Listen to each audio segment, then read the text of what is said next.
So Joey Gatewood, this is our first play with a running clock. The clock underway, and he'll complete a pass into white territory. And that's a nice catch by Eli Stove. There you see good footwork in the pocket, but a little miscommunication. The receiver went one way, and it was Marquise McLean, and the ball went the other. Well, that to change with what they have coming back. Willis hanging in the pocket. Nice little delivery for a first down.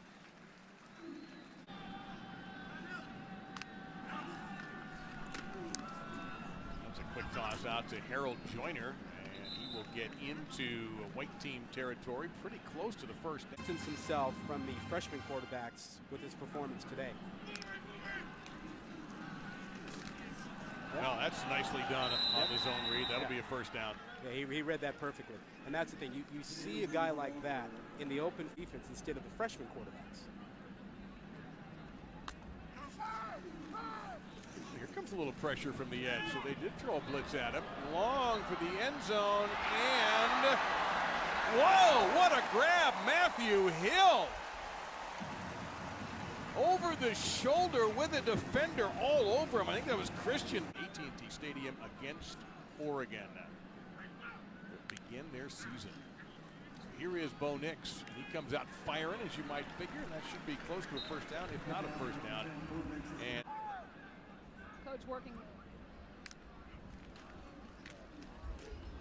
Oh, that's a great zone read, and that's going to be more than a first down there for Bo Nix. And a low snap. Going to go for it all right here. 1v1, and the catch is made inside the 5-yard line by Seth Williams. Another catch right there, Coach. When he got it, he got the offsides.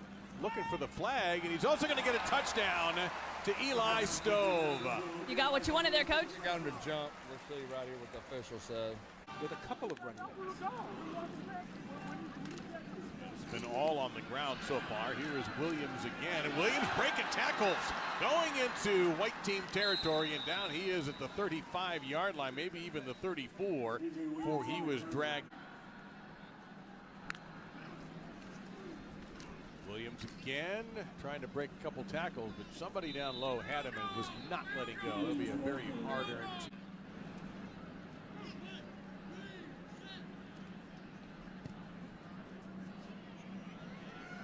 And he continues to absolutely find the middle of the fairway.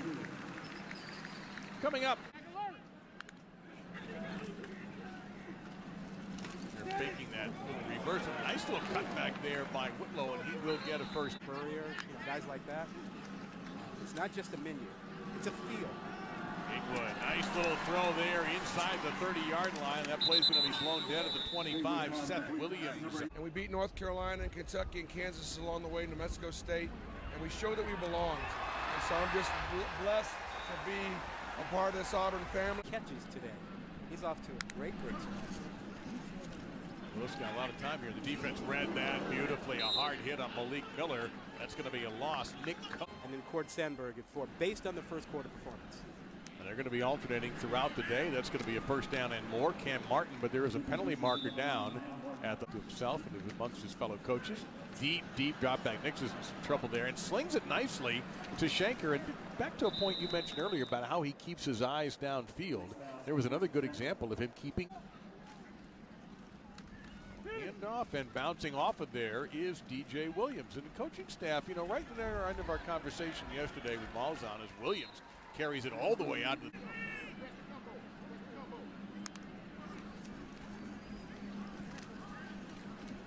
Malik Miller will carry it. He won't get too terribly far. He'll be well short of a first down. TD Moultrie, TD. They're down into second half, by the way, running clock. We're using normal football timing rules in this first half. That's going to be a first down for the Blue.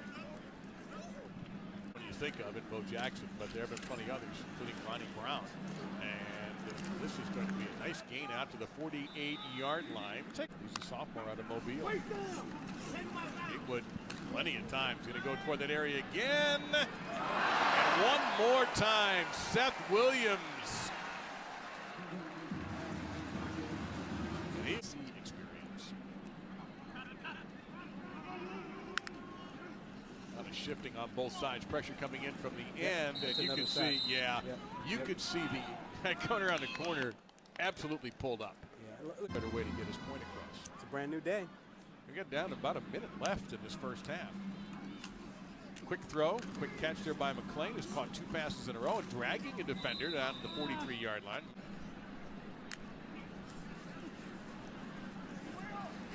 Great pocket.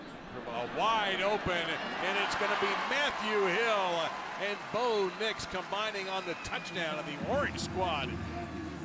Very impressive 17-point lead. 2 seconds left. Gus is running the show. Now he runs it out. And he points him to the locker room. I thought he might want to see one more play, but he has pointed to the locker room. Got a busy halftime for you, including Gene Chizik with Cadillac Williams and My Story with Danny Werfel. All that and Rod's analysis of this first half when we return on the SEC Network. Orange in front on A-Day. Pretty much standard operating procedure. And we're taking a look. Malik Miller on the catch, tight-roping down the sidelines, showing some great control for Joey Gatewood. Running us, they return a solid core defensively, and right on cue, a defensive play made by the Big Cat Bryant.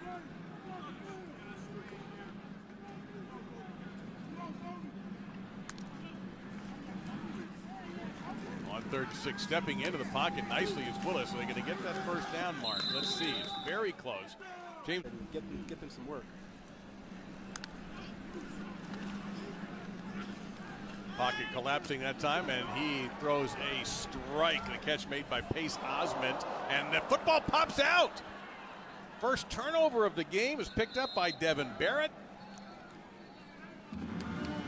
And that sounds about right, but it only takes one team to fall in love with you. That's going to be incomplete. You know, remember a couple of years ago? Whole different deal for any one of those quarterbacks. Sandberg gets rid of it. An underneath throw. Oh, tackle broken. And down to the 24-yard line. Tyler Fromm, a freshman from, and then you get going. Under 30 seconds in this third quarter. And that running back position with DJ Williams, that was Malik Miller, who's a junior from Huntsville. Other side. Here's an interesting formation. Here's that kind of Baylor-style formation with the receivers lining up with those huge running lanes, and they throw it on that play to Jackson McFadden, who's picked up. That ought to be a very interesting evening in Knoxville. Always is. I expect a jump by Tennessee this year. I think they do too. And I wonder, with Florida State taking a step backwards, Miami changing coaches again, you know, it's very difficult to figure out where the next big thing in the ACC besides the Tigers is going to happen. And there's a giant hit there. And then they schedule some outside, and you can't get through with just one loss by and large. And that is broken up. The DB had a pretty good read on Will Appleton's pass. That was Sam Sherrod. It's available. Their speedster wide receiver and kick returner, who is a spectacular asset for this Tiger team. He is running track. And speaking of just taking off, and off is Matthew Hill, and he's finally cut down on a touchdown-saving tackle by Jacob Rogers, number 4 of the A-Day spring game. One injury, we don't know the extent of it for Auburn. One player had to be helped up, and hopefully not with a serious injury. I want to thank Paul Newman and Lee Torben and our entire ESPN crew. For my partner, Rod Gilmore, I'm Dave Lamont. That is it from Auburn. Coming up now, the Tennessee Orange and White spring game. So let's go out to Neyland Stadium in